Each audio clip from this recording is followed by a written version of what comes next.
Hello everyone, I'm Daniel Bassett.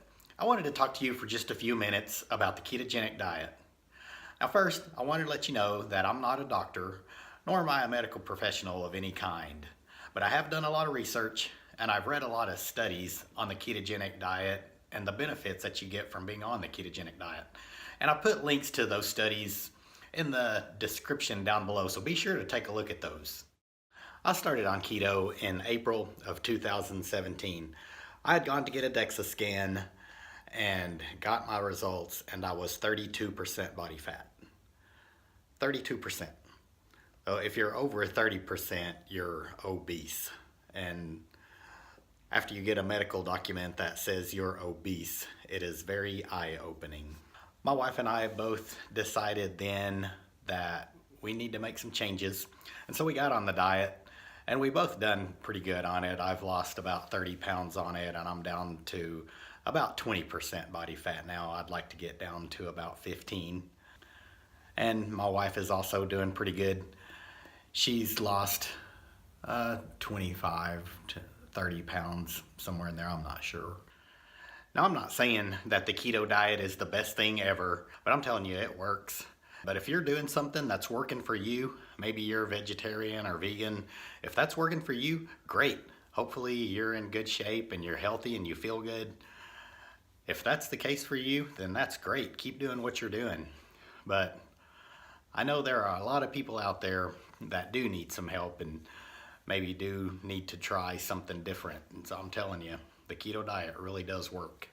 I wanted to give you a little history lesson on how we got to where we are. So the United States is one of the fattest countries in the world, and I kind of wanted to give you a little history lesson on how we got to where we are now. I wanted to start with a guy named William Banting. Mr. Banting wrote one of the first books ever written on diet and nutrition. He was obese and went to his doctor, and his doctor prescribed a low carbohydrate diet. His doctor told him to stop eating bread and potatoes and sugar and to eat as much meat as he wanted. And he did lose weight, and he lost about 50 pounds, and he wrote that book about it, and his book was called The Letter on Corpulence and was written in 1863. In 1863, doctors were prescribing a low carbohydrate diet. And in the US, in the late 1800s, doctors noticed that more and more people were becoming obese. And in 1892, a doctor named Emmett Dinsmore wrote a book called How Nature Cures. And in that book, he described how people can lose weight by going on a low carbohydrate diet. He described that given a diet of meat and other animal products and limiting bread, potatoes, sugars, other starches, they'd lose weight. Now, early in the 1900s, there were a lot of studies done on weight loss and obesity, and I'm going to put links to some of them in the comments below here, so be sure to take a look at those. But one of the main things I want to touch on is a doctor named Alfred Pennington. He ran a clinic for obese people and people who are at risk of heart disease. He published an article in all major medical journals, and he said specifically what people should eat. And he said 1/2 pound or more of fresh meat with the fat. And he also said that you can eat as much as you want. He said you don't have to count calories. And he said, also, he specifically said that most of the meat that you buy doesn't have enough fat in it. So get extra fat to put in that meat. And what do you think he said you need to eliminate from your diet? You got it. Bread, potatoes, and sugar. So Dr. Pennington's article was published in the journals in the 1950s. So that's a whole century of doctors prescribing to their patients a low carbohydrate diet to lose weight. So in 1972, Dr. Atkins wrote his new revolutionary low carbohydrate diet book. It wasn't new or it wasn't revolutionary at all. That diet started in 1863 with William Banting's book. Doctors have known for a century that carbohydrates are to blame for making us fat. But is a diet low in carbohydrates and high in saturated fats healthy for you? There are tons of studies you can look at. And really, go and look at them, read them for yourself. Don't take my word for it. So like I said, that's a real small summary of over 100 years of research and doctors prescribing a low carbohydrate diet for their patients, and it works. Every time it works. So why is it that the American Heart Association says that we need to eat a low-fat diet? That's everything we see is low fat, low fat, low fat, and all the low fat stuff has a lot of sugar in it. It's carbohydrates that are making us fat, and we know that it's the carbohydrates that make us fat. So why is it that we are completely out of touch with what we do and what the science says we should do? Well, a lot of people who are a lot smarter than I am think that it started back in 1955 when President Eisenhower had a heart attack. Not only with President Eisenhower, but this graph shows that the rate of heart attacks in the general population was increasing in the early 1900s. I had to move. It was getting too cold in that room. But what I was saying before I moved, President Eisenhower had had that heart attack, and the number of heart attacks in the general population were increasing. But President Eisenhower was a chain smoker, and smoking was increasing, and now we know that that is associated with heart attacks also. But what happened is a guy came forward and said, what is killing President Eisenhower is the saturated fat that he's eating. And this guy's name was Ancel Keys. And he went on TV and he said that Americans eat too much saturated fat, and that's what's killing us. And he was supported by the American Heart Association. Who was Ancel Keys? It's very interesting. He was a guy who didn't have any formal education in nutrition or heart disease. Yet he was telling the whole country what we were doing that was causing our heart disease. He had a bachelor's degree in economics and a PhD in oceanography. He studied fish physiology.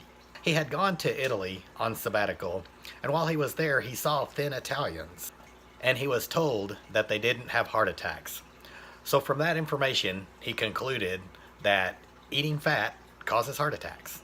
Italians didn't have heart attacks, and they didn't eat meat, so it had to be the meat that was causing heart attacks. So Ancel Keys published a paper in 1953 showing that saturated fat was linked to heart attacks. So here's a graph that was published in that article, and you can see that there's an association between the amount of fat eaten and the number of heart attacks. And you can see in this graph that there is a definite correlation between the amount of fat you eat and heart disease. But the problem with the graph is it's a result of him cheating. He had data from 22 countries, but he chose the 6 that showed the results that he wanted to get. But it was known at the time that he cheated. There was a paper published in 1957 that pointed this out. They stated that Keys did not say why he chose the 6 data points, but they showed all 22 data points. And so here you can see all 22 data points. And with all 22 data points, it's not so obvious that there's a link between saturated fats and heart disease. And that's exactly what its authors concluded. It said that it is concluded that the suggested association between national death rates from heart disease and percentage of fat in the diet available for consumption cannot at present time be accepted as valid. So they did know that he lied. So it was clear that Ancel Keys did not know what he was talking about when he said saturated fat leads to heart disease. So what happened? He was put on the cover of Time magazine. Ancel Keys became the leader of nutrition and cardiovascular research in America. He was a member of the American Heart Association Board of Directors, and he basically controlled all the funding for cardiovascular research. He was seen as the expert in America on nutrition and cardiovascular disease, and he knew nothing. Now, from the 1950s to about the 1970s, Ancel Keys was such a dominant figure in the American Heart Association that even today, the American Heart Association recommends low fats for our diets. And it is all based on a lie. So Keys said that we should eat a diet very low in saturated fats. We have some data here from 2012 from the British Journal of Nutrition. So you see here that the number of deaths from heart disease actually decreases when the amount of saturated fat consumed goes up. The complete opposite of what Keys said. So let's look at the most extreme point on that graph. The people who eat the most saturated fats and have the least number of deaths associated with heart disease. Those French are terrible.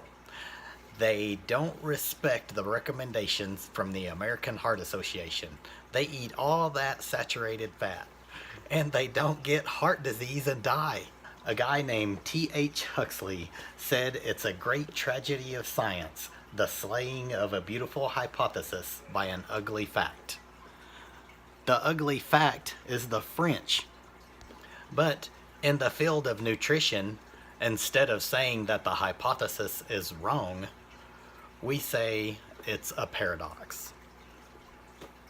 The French paradox is that the French people eat so much butter and saturated fat as a part of their diet, and they have such low heart disease. When some data doesn't agree with the American Heart Association, instead of saying they're wrong, they call it a paradox. Look at this. Americans are the fattest people in the world, and the French are so thin, and we eat all of that low fat food. So based on all that misinformation, the government wanted to tell us what to eat. So in 1977, Senator George McGovern formed a committee to decide what we Americans should eat. He was on a low fat diet then, so he decided that Americans should be on a low fat diet. They decided that it was saturated fats that was making us fat and giving us heart disease.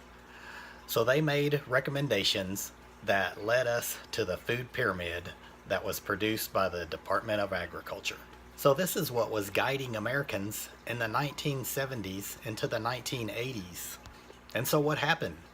Well, people listened to their government and began eating low-fat foods.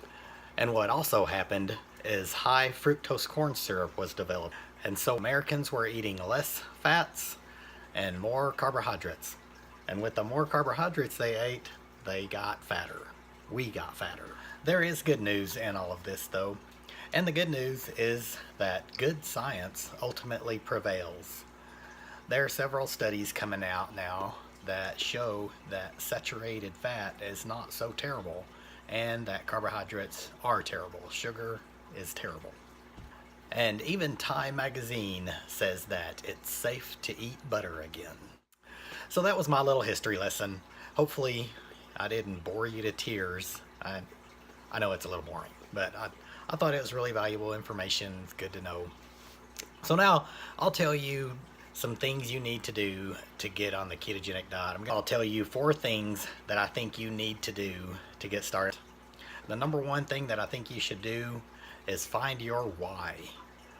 What will keep you motivated to stay on the diet? For me, I just wanted to be healthy. I wanted to be as healthy as I can be, and being obese is not being healthy. So that was my why, and it works for me. So just find out what it is for you and share it with people. Share it with me. Let me know why you want to start on the ketogenic diet. And the number 2 thing is get your mind right. So many times I hear people who are talking about going into this diet or starting this diet, and they're like, oh my gosh, that's going to be the worst thing ever. There's not going to be anything that I want to eat. It's just going to be awful. And don't think about it like that.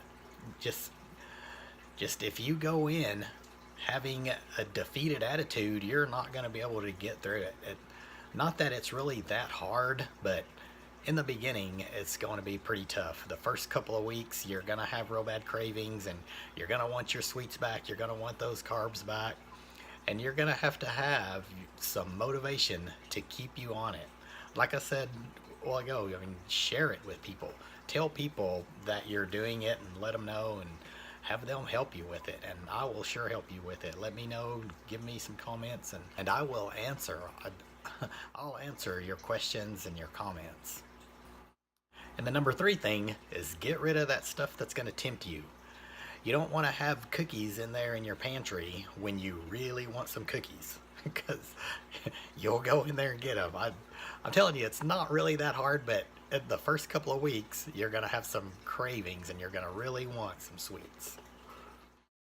And the number 4 thing, of course, is stop eating and drinking those carbs. Don't worry so much in the beginning of your macros. Don't worry about getting 70% fat and 20% protein and 5 or 10% carbs. Don't worry about those macros here at the beginning. Just stop eating the carbs. Cut all the carbs out and get some app that will help you keep track of the amount of nutrients that you're getting. I use MyFitnessPal, and it did cost something for a whole year. I think maybe $20 a year or something like that. It's not terribly expensive. But get some app like that you can use to help you keep track. And like I said at the very beginning, don't worry about the macros. You'll be able to get those right later on. But at first, just cut all the carbs out. And also get something to test your ketones. I mean, you'll want to know if you're in ketosis. The easiest thing to get at first is the little keto test strips that you just have to pee on, and they'll turn a color if you have ketones in your pee, and you'll know that you're in ketosis. Get some of those. Thank you next. Thank you next. Thank you next. Yeah. Well, that's it for my first video. I really appreciate every one of you who's watched this, and subscribe to it. Hit that subscribe button. You'll get all the videos that I put up here, and put your comments down there. I'll do my best to answer every one of them. And whether you're doing paleo or keto or vegetarian, vegan, whatever you do, I hope you get the health that you're looking for. I hope whatever you're doing works for you.